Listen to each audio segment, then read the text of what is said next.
चलिए आज हम बात करते हैं property of inverse trigonometric function. पहले हम प्रॉपर्टी पढ़ते हैं, उसके बाद हम एक्सरसाइज करेंगे 2.1। तो हम पढ़ेंगे properties of inverse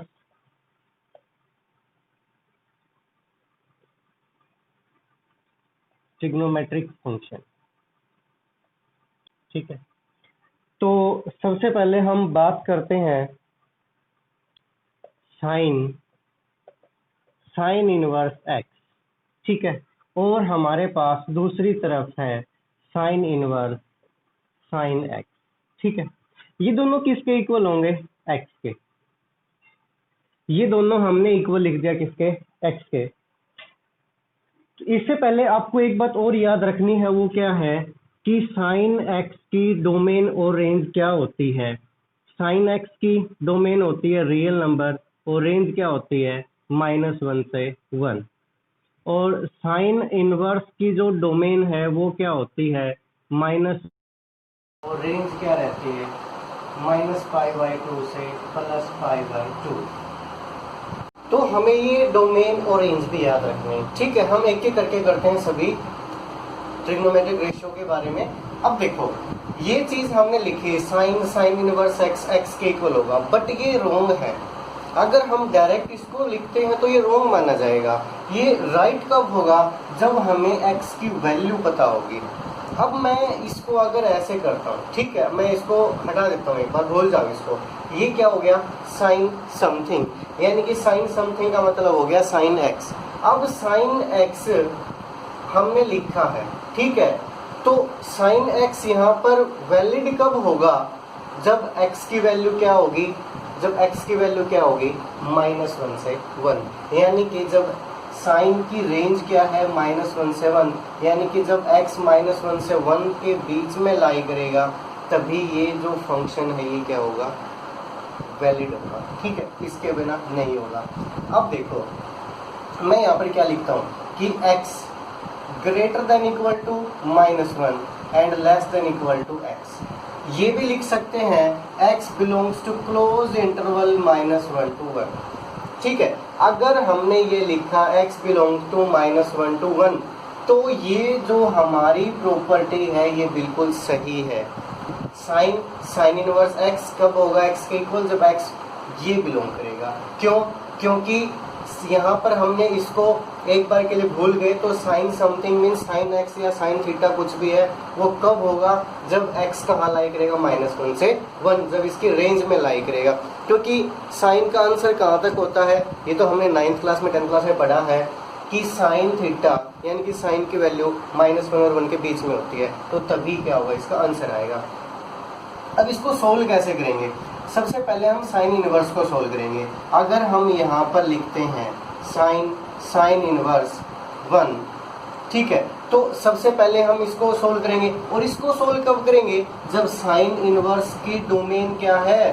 sine inverse की डोमेन क्या है? -1 से 1। अब जब फंक्शन डोमेन में लाई करेगा तभी तो उसको फंक्शन बोल लेंगे। तो साइन इनवर्स 1 क्या लिखा जाएगा? π/2। तो ये क्या हो गया? साइन π/2, और साइन π/2 क्या होगा? 1। तो आप चेक कर लो 1 कहाँ आ गया? x belongs to -1 to 1। इसका आंसर क्या आएगा? -1 से 1 के बीच में आएगा। तो पहले हम इस फंक्शन को सोल्व करेंगे, उसके बाद हम इसको सोल्व करेंगे। ठीक है, सेम इसकी बात करते हैं। अगर अब मैं इसको भूल जाता हूँ तो ये sine inverse something means sine inverse x हो गया, और साइन इनवर्स समथिंग का मतलब क्या हो गया? कि साइन इनवर्स थीटा या साइन इनवर्स x कब? जब साइन इनवर्स की रेंज में लाई करेगा। और साइन इनवर्स की रेंज क्या है? -π/2 से π/2। तो हम क्या लिखेंगे? जब x बिलोंग करेगा कहाँ? -π/2 से π/2, तब ये जो फंक्शन है ये x के इक्वल होगा, वरना नहीं होगा। ठीक है, अब देखो इसके ना हम कुछ क्वेश्चन करते हैं, उसके बाद आपको अच्छे से ये समझ में भी आ जाएगा। ठीक है, यहाँ पर एक हम क्वेश्चन लेते हैं। अगर हमने लिखा साइन इनवर्स 5, ठीक है, अब ये देखो ये जो 5 है ये तो यहाँ पर लाई नहीं कर रहा। साइन इनवर्स की डोमेन क्या है, -1 to 1, ये तो है ही नहीं। तो यहाँ पर फंक्शन क्या हो जाएगा, नॉट डिफाइंड। फंक्शन क्या हो जाएगा, नॉट डिफाइंड। ठीक है, अगर यहाँ पर जो वैल्यू आएगी वो वैल्यू -1 और 1 के बीच की होगी तभी हम इसको डिफाइन कर पाएंगे। अगर हमने लिख दिया साइन इनवर्स 0 तो इसका आंसर हम डायरेक्ट क्या लिख सकते हैं, 0। ठीक है, तो अब हम इसको सोल्व करते हैं। हमने लिखा साइन इनवर्स साइन 3π/5। देखो हमने क्या लिखा, साइन इनवर्स साइन 3π/5। अब ये चीज नोट करो, क्या ये जो x है ये इस रेंज में लाई कर रहा है? इसको अगर सोल्व करके देखेंगे तो ये इस रेंज में लाई नहीं करेगा।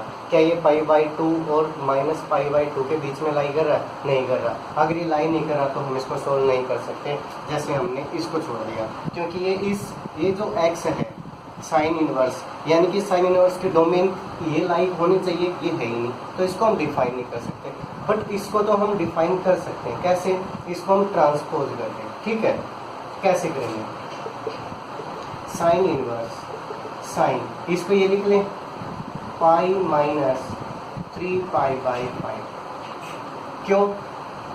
क्योंकि साइन π-3π/5 इसको हम क्या लिखेंगे, साइन थीटा लिखेंगे, पाई पे चेंज तो होता नहीं है, तो इसको हम ये लिख दें साइन इनवर्स साइन, क्या बचेगा ये 2π/5। अब ये चेक कर लो, 2π/5 जो है ये x ये इसके बीच में लाई कर रहा है, और जब हमारा एंगल हमारा थीटा इसके बीच में लाई करेगा तब फंक्शन क्या होगा, डिफाइन होगा।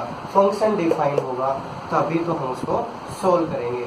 और साइन इनवर्स साइन 2π/5 अगर यहाँ पर जो थीटा है या जो x हमारा डिफाइन है तो हम डायरेक्ट इसका आंसर लिख सकते हैं, और आंसर क्या आ जाएगा 2π/5। ठीक है, तो इस प्रकार से हम इनको सोल्व करेंगे। मेन बात क्या है, मेन बात ये है कि साइन इनवर्स x, जब भी आपको इक्वेशन सोल्व करने हैं आपने एक ही बात नोट करनी है, इस साइन इनवर्स है और साइन इनवर्स की जो रेंज है वो क्या है, -π/2 से π/2, यानी कि जो ये एंगल है ये एंगल इसके बीच में लाई करना चाहिए तभी फंक्शन डिफाइन होगा। ठीक है, इसके बिना हम सोल्व नहीं कर सकते, तो अपनी सबसे पहली बात ये याद रखनी है। ठीक है, अगर इसके बीच में लाई नहीं करा तो हम उसको डिफाइन नहीं कर सकते। ठीक है, चलिए हम बात करते हैं कोस और कोस इनवर्स के बारे में। ठीक है, तो कोस इनवर्स x, ठीक है, और दूसरा है हमारे पास कोस इनवर्स कोस x।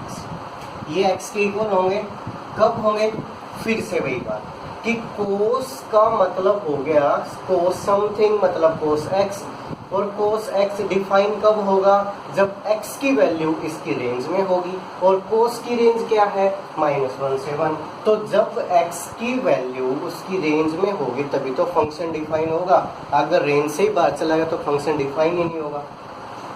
तो आपने सिर्फ यही बात याद रखनी है कि यहाँ पर आपने देखना कोस की रेंज क्या है, आप यहाँ से देखो -1 से 1, तो डायरेक्ट हम क्या लिखेंगे, जब x बिलोंग करेगा -1 से 1 तभी ये फंक्शन क्या होगा, x के इक्वल होगा। ठीक है, x का मतलब यहाँ पर जो थीटा आएगा हमारे पास, जो एंगल आएगा उसके इक्वल होगा।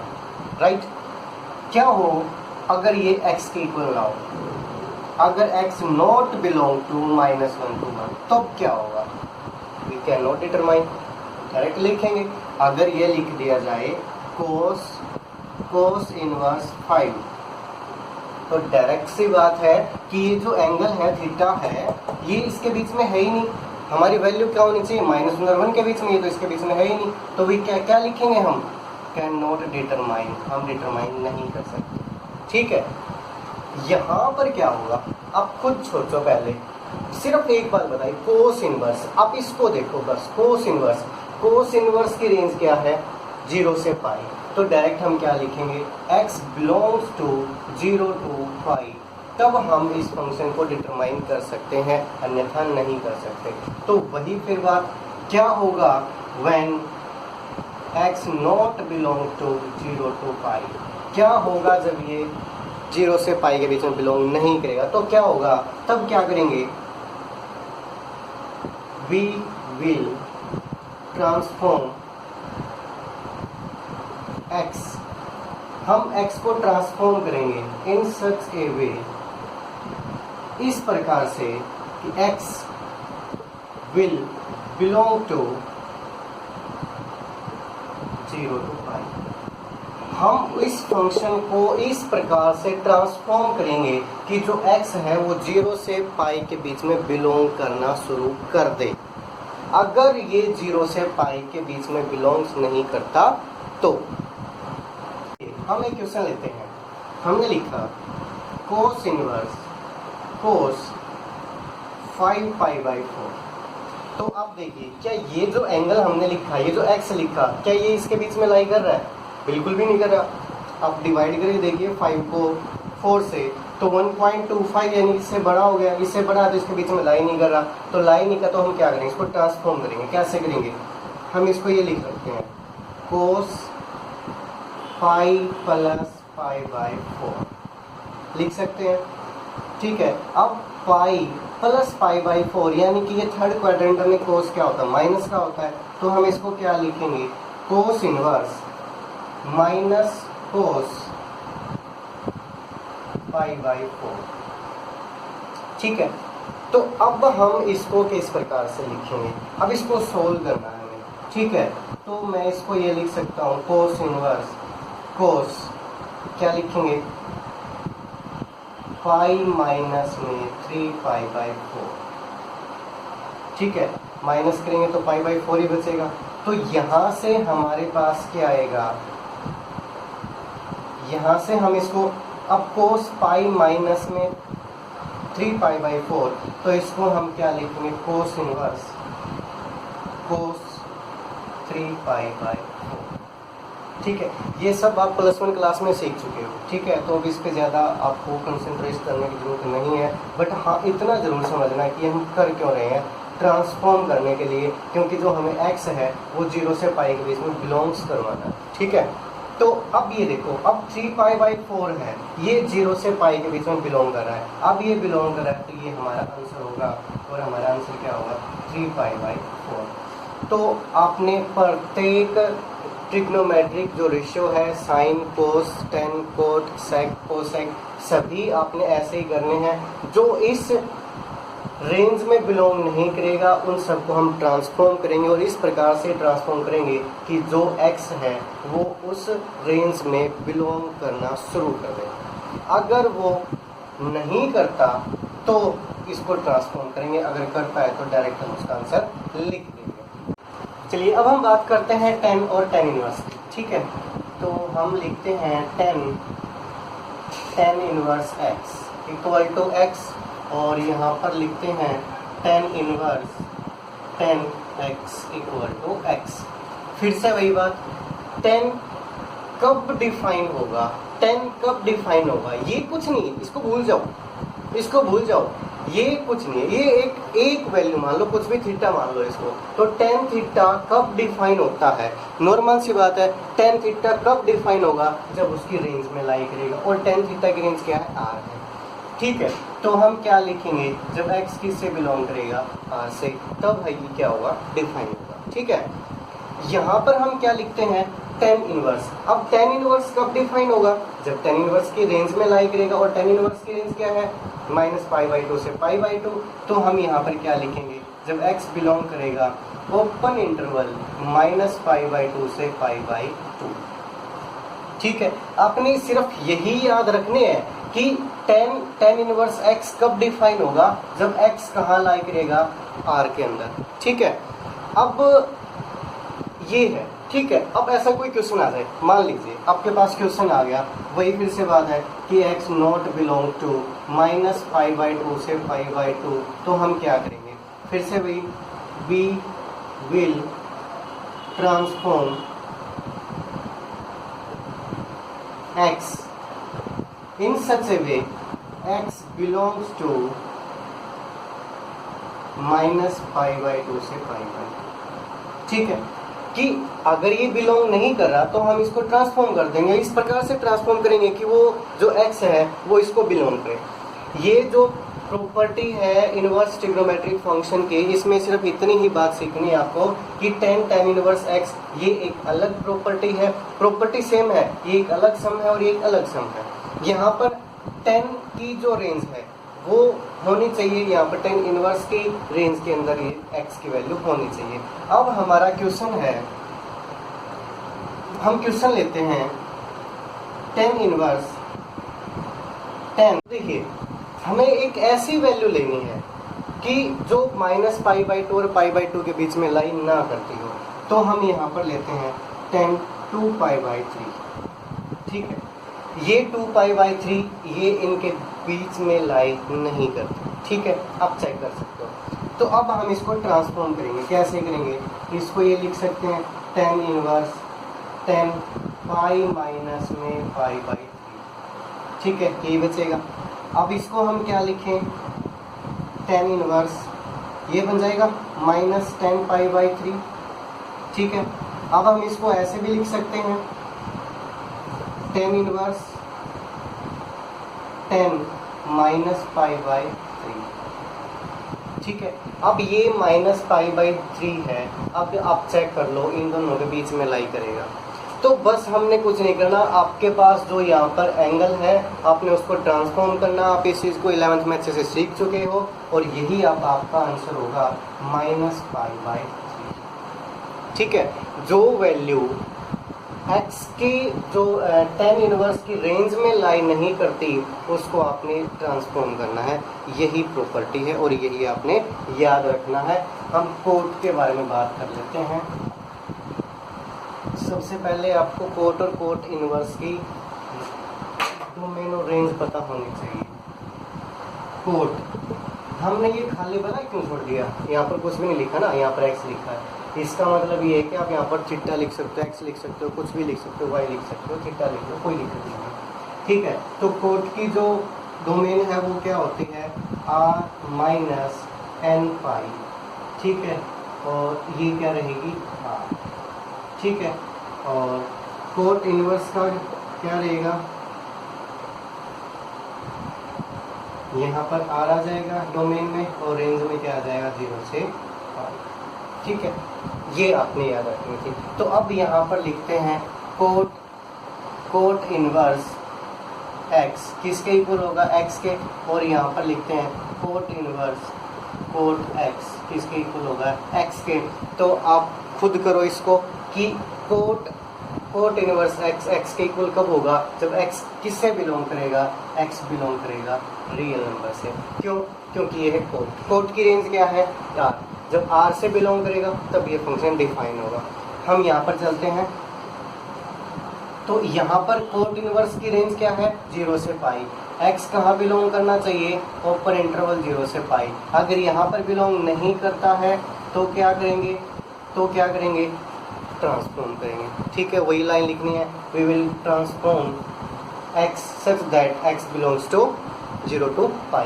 ठीक है, तो फिर से हम ट्रांसफॉर्म कैसे करेंगे, कोट इनवर्स कोट। अब फिर से एक ऐसी वैल्यू लो जो इसके बीच में लाई ही ना करती हो, तो हम वो वैल्यू क्या लिखते हैं 9π/4। ठीक है, 9π/4 आप चेक कर लो, 2.25 समथिंग ऐसी कुछ आएगी जो 0 से π के बीच में लाइन नहीं करती। तो इसको फिर हम ट्रांसफॉर्म करेंगे, कैसे करेंगे, कोट इनवर्स कोट, इसको क्या लिखेंगे 2π प्लस में π/4 करेंगे। ये क्या आ जाएगा कोट इनवर्स कोट π/4, क्योंकि ये अगेन फर्स्ट क्वाड्रेंट में चला गया और फर्स्ट क्वाड्रेंट में जाएगा तो ये प्लस का हो जाएगा। तो यहाँ पर ये देखो π/4 इसकी रेंज में आ रहा है 0 और π के बीच में, तो हमारा आंसर क्या आ जाएगा π/4। तो इसको समझाने का फिर से यही मकसद है कि आपको पता होना चाहिए कि अगर ये क्वेश्चन आ जाए तो आप इसको सोल्व कैसे करोगे। तो आप ये तो नहीं बोलोगे ना, अगर ये इससे बिलोंग नहीं करता, अगर ये रियल नंबर से बिलोंग नहीं करता तो क्या लिखेंगे नॉट डिटरमाइन, नॉट डिटरमाइन। लेकिन आप इसको तो नहीं कर सकते ना, इसको क्यों नहीं कर सकते ट्रांसपोज, इसको क्यों कर सकते हैं? अगर यहाँ पर आपके कोई भी रियल नंबर से अलग आ जाए तो आप कैसे करोगे? इनवर्स का फंक्शन है, इसको तो हम कर सकते हैं कोड। क्यों? क्योंकि हमें पहले इसको सोल्व करना है और कोड को हम सोल्व इस प्रकार से कर सकते हैं।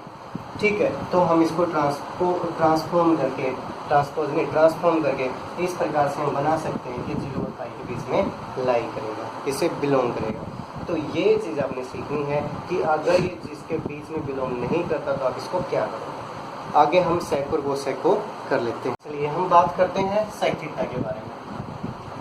तो इसको हम लिखते हैं sec inverse x equal to x, और लिखते हैं sec inverse sec x equal to x।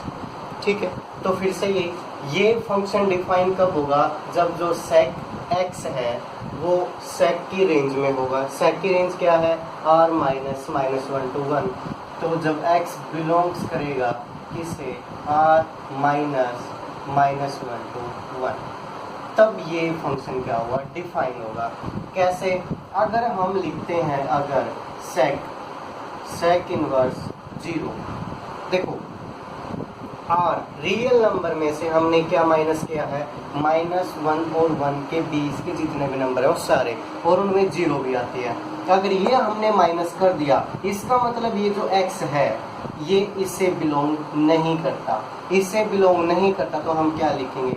Can not determine. अगर ये बिलोंग करता, अगर हम ये लिखते 1, तो नॉर्मल सी बात है, अब ये ओपन इंटरवल है, 1 तो है नहीं, यानी कि -1 और 1 ये हमने नहीं छोड़ने, इनके बीच वाले नंबर हमें हटाने हैं। यानी कि रियल नंबर में से हमने वो माइनस करने हैं जो -1 और 1 के बीच में आते हैं, क्योंकि ओपन इंटरवल है। तो यहाँ पर 1 तो आता है, ठीक है, तो हम क्या लिखेंगे? यहाँ पर हमारा आंसर क्या आ जाएगा? 1। क्लियर? अगर यहाँ पर -1 होता तो हमारा आंसर क्या आ जाता? -1। सेम थिंग यहाँ पर है, यहाँ पर सेक इनवर्स है, तो सेक इनवर्स कब डिफाइन होगा? जब सेक की रेंज में लाई करेगा। अब ये तो है ना, देखो इसको भूल जाओ कि कोई कुछ लिखा होगी sec inverse something, sec inverse x, और ये कब डिफाइन होगा? एक्स कब डिफाइन होगा? जब उसकी रेंज में लाई करेगा। कोई भी चीज़ है जब रेंज से ही बाहर हो जाएगी तो फिर वो क्या डिफाइन होगी? ठीक है, तो सेक इनवर्स की रेंज यहाँ पर क्या है? x बिलोंग्स टू, किससे लिखेंगे? 0 से पाई माइनस में π/2। अगर इससे बिलोंग करेगा तो ये फंक्शन डिफाइन होगा, वरना नहीं होगा। अब वही फिर बात, what if x not belong to 0 से पाई एंड माइनस में ये एक एलिमेंट है π/2। ठीक है, तो वही है, we can transform x in such a way, we will transform x in such a way x belong to, direct लिख दें, कहाँ बिलोंग करे? 0 से पाई माइनस में π/2। हमने इस प्रकार से ट्रांसफॉर्म करना है कि वो इसमें लाई करे। ठीक है, अब कोई भी करके देख लेते हैं। सेक इनवर्स सेक, यहाँ पर क्या लिखेंगे? यहाँ पर ऐसी क्या वैल्यू लिखें कि ये हमारे लिए क्या हो जाए? इस रेंज से बाहर हो जाए। ठीक है, तो इसके लिए हम क्या लिखते हैं? हम लिख लेते हैं 4π/3। ठीक है, तो इसको हम अब क्या लिखेंगे? इसको ट्रांसफॉर्म करो, ट्रांसफॉर्म करेंगे तो क्या लिखेंगे? सेक पाई प्लस में π/3।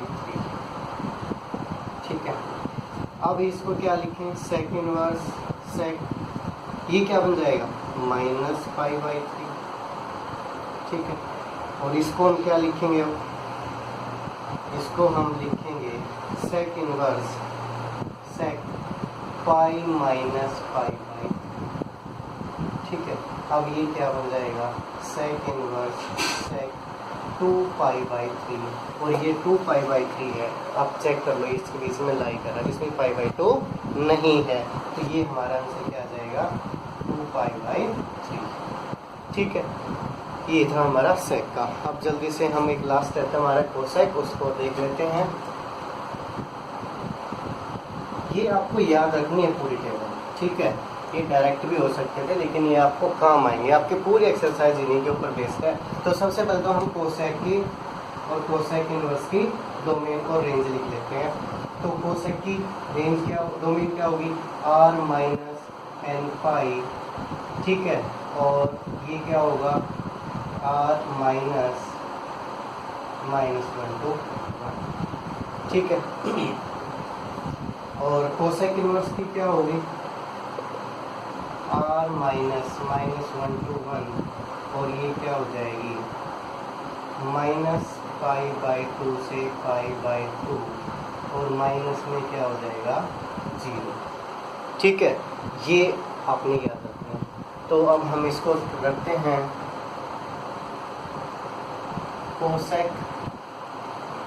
Cosec inverse x equal to x, यहाँ पर लिखते हैं cosec inverse cosec x equal to x, ठीक है।